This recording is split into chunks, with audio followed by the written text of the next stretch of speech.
బడ్జెట్లో దొరికే the strongest Tata Tiago car కొనాలంటే ఎంత సాలరీ ఉండాలో ఇప్పుడు మనం చూద్దాం. Tata Tiago on road price వచ్చి 5,60,000 ఉంది. ఇక్కడ మనం 24/15 రూల్ గురించి మాట్లాడుకుందాం. ఇక్కడ 20 అంటే 20% ఆఫ్ ద డౌన్ పేమెంట్ చేయాలి. సో ప్రైస్ వచ్చి 5,60,000 ఉంది అండ్ 20% డౌన్ పేమెంట్ చేస్తే నాకు 1,12,000 అవుతుంది. బ్యాలెన్స్ నాకు 4,48,000 ఉంది. సో ఈ క్యాష్ పేమెంట్ ఎంత చేశానో నాకు మిగిలింది అమౌంట్ లేదు కాబట్టి దీన్ని నేను లోన్ తీసుకుంటున్నా. ఆ లోన్ నేను ఇక్కడ 4 అంటే 4 ఇయర్స్ లోపు క్లియర్ చేసుకోవాలి. సో దాని మీద నాకు ఇంట్రెస్ట్ రేట్ ఎంత 9% చూసుకుంటే ఈ 4 ఇయర్స్కి ఇంట్రెస్ట్ నాకు 87,128 అవుతుంది. సో నేను టోటల్ ఎంత పే చేయాల్సి వస్తుంది? 5,35,128 పే చేయాల్సి వస్తుంది. అది ఎన్ని ఇయర్స్లో? 4 ఇయర్స్లో, అంటే 48 months. సో ఈఎంఐ ఎంత అవుతుంది? 11,148.5. ఓకే, ఇక్కడ 15 అంటే 15% ఆఫ్ ద మంత్లీ శాలరీ ఈఎంఐకి కేటాయించాలి. మనకి మంత్లీ శాలరీ ఎంతో తెలియదు, అందుకే ఎక్స్ అనుకున్నాం. So 15% of the monthly salary equal to EMI అనుకున్నప్పుడు 11,148. అలా క్యాలిక్యులేట్ చేస్తే నాకు ఎక్స్ ఎంత వచ్చింది?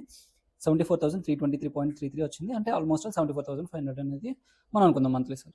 ఈ 74,500 ఉంటే నేను టాటా టియాగో తీసుకొని లోన్ క్లియర్ చేసుకొని హ్యాపీగా వాడుకోవచ్చు అనమాట, ఎటువంటి ఇబ్బంది లేకుండా.